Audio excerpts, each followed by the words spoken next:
When I first heard I was going to be speaking at TED, it was about 6 weeks ago, I immediately started typing my script. And it's been an obsession ever since. I don't know about the other speakers, but... And I was saying to my wife yesterday that it's not ready.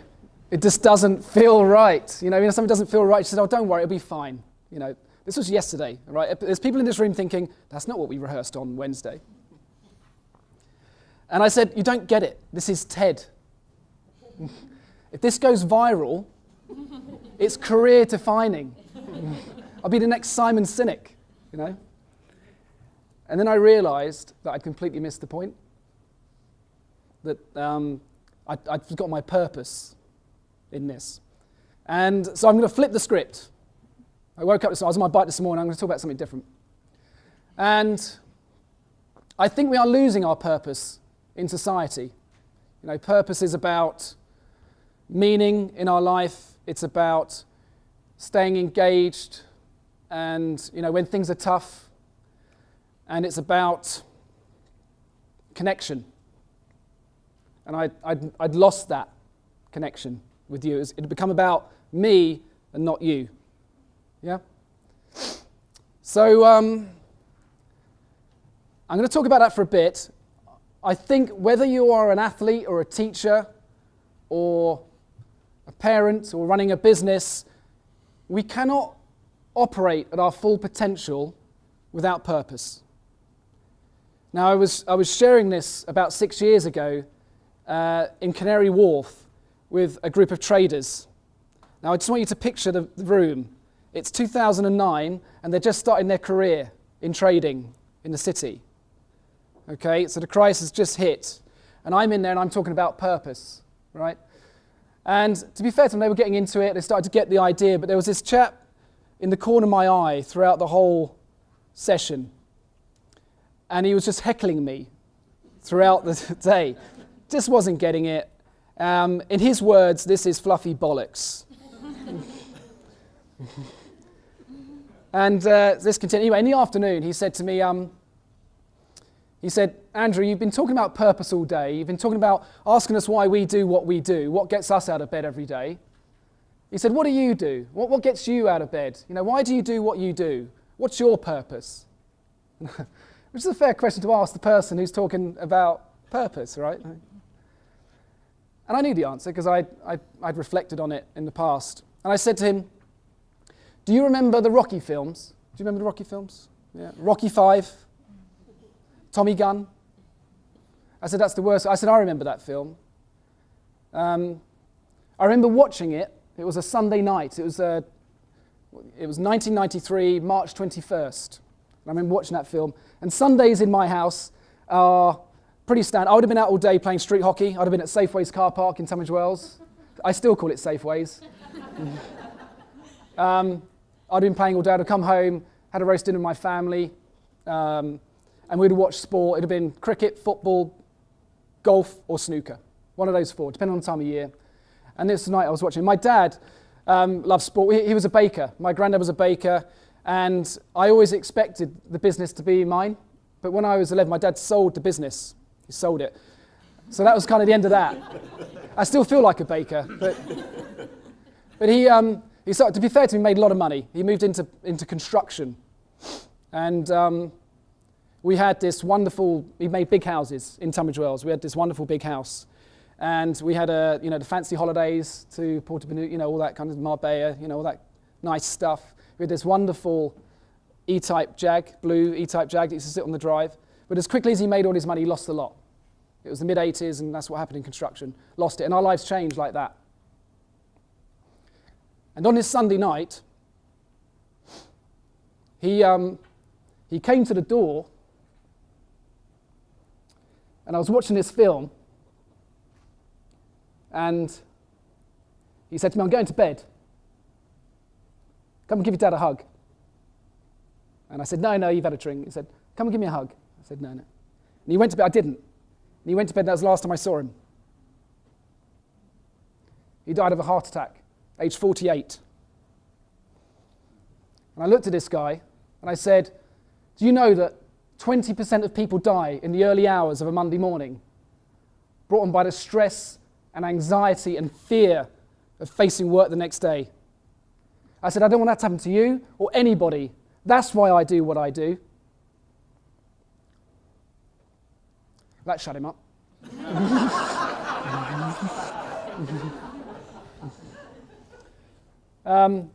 I feel blessed to live in Tunbridge Wells, actually, because I grew up playing street hockey in Tunbridge Wells, and I got my first stick when I was 9, and it changed my life forever. I was 9 years old. I played other sports, but I think, Paul was talking about giving children opportunity. 80% of young people, young 14-year-olds, will become disengaged with sport, 80%, because they're looking for alternatives, and we're not offering it. But I was lucky, because I found street hockey. And I went on this extraordinary journey with the Tunbridge Wells Street Cruisers, and we would play all over Europe. We would drive out to Amsterdam, Rotterdam, we'd go out to Dusseldorf and play in these roll hockey tournaments out there, out into the mountains of Switzerland. We even went off to Chicago to play in Chicago. We had an amazing, we didn't have very much money, we had to save our pennies. In fact, when we used to go to Europe, we used to rent a transit van. We used to put our hockey bags in the back and put mattresses on top.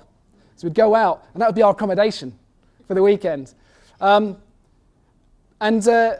We were the first team, believe it or not. The first Tunbridge Wells Street Cruisers was the first team in '95 to switch from traditional roller skates, quads, to rollerblades, because we thought it would give us a competitive advantage. It was a disaster. But what happened is that people thought it was hilarious because the first tournament we played in, we came last, and this was in Switzerland. And everyone thought we were crazy for doing it. They couldn't understand why we'd made this transition, until, of course, we started winning. And in '98, the Tunbridge Wells Street Cruisers beat the Dusseldorf Rams in the final of the championship. Now, if you speak to the team and say, tell me about your experience, it's very rare that they'll talk about the winning. Winning's great. It's a wonderful feeling, winning. But if you ask them, they'll talk about the sacrifice, they'll talk about the road trips. Obviously, I can't tell you the stories because you know the rules. They'll talk about the fact that we owned it, that we shaped it. It was ours. We didn't have a coach or a manager telling us where to be, what to do. It was all self-directed by us. And the following 10, 15 years, I played in 12 World Championships for Team Great Britain at inline hockey. I was to and from America playing. And in 2010, I took on the head coaching job for Team Great Britain. And I'd acquired a team that had lost in the quarterfinals of Pool B in the World Championships. Pool B is essentially like Division 2, and Pool A is the top 8 countries in the world. So Sweden, Czech Republic, Canada, USA, etc. The top ice hockey countries that come across. And so I'd noticed that they'd become a bit disengaged with playing for their country, having lost to Australia in the quarterfinals the year before in Pool B. So I was going to go in there, all guns blazing as head coach, and I was going to create the exact same culture as I'd experienced with the Tunbridge Wells Street Cruisers. The problem is, you cannot take one culture and put it on another. It just doesn't work, right? And that was my experience. So I had to rethink what I was doing with the team and think about putting a different set of rules in. And these are the 5 rules I'm going to share with you that I put in place that, for me, have helped create an environment where everybody can absolutely thrive. And I think we all have a responsibility to create that type of environment. So the first thing we did with the Team GB is that they needed their own story. They needed their own story, not one that I was trying to force on. Our story happened over 10 years. It was organic. You can't just recreate that. But I had 9 months before the World Championships. And their story, what they came up with, was that they wanted to look, act and feel like a Pool A team. To look, act and feel, not to win the gold medal in Pool B, but to look, act and feel. That was their vision for the team. Now, I couldn't go in and say, well, if you want that, you need to eat better, you need to train harder, because you still get resistance. So I promised myself that I would not tell them to do anything.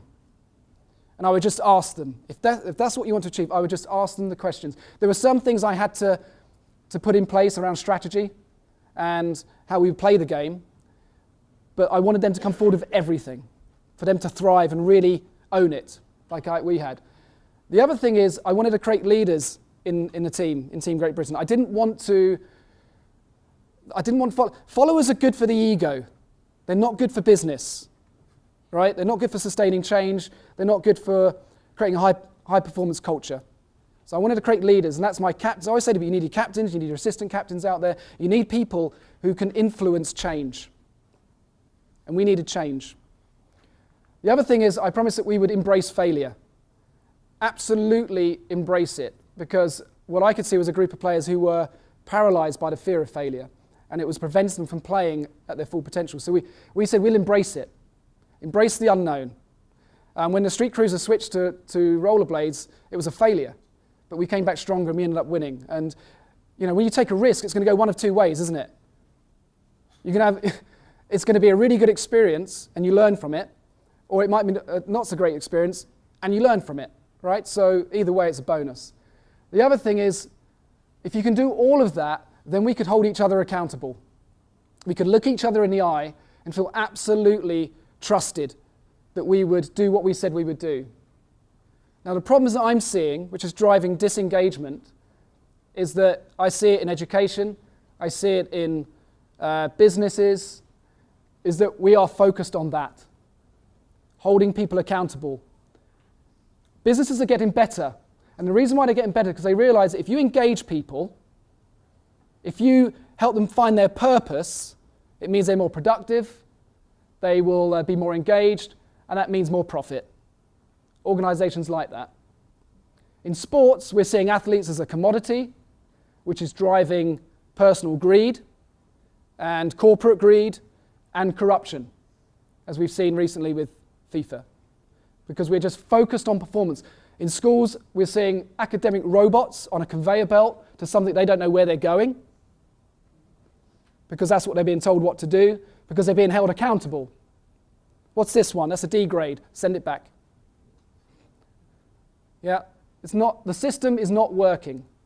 And we need to rethink how we can create an environment where everybody can thrive, feel inspired, and operate at their full potential. So I've shared my story with you. I'd like you to think about what your story is and what you can do to help others thrive in this world. Thank you.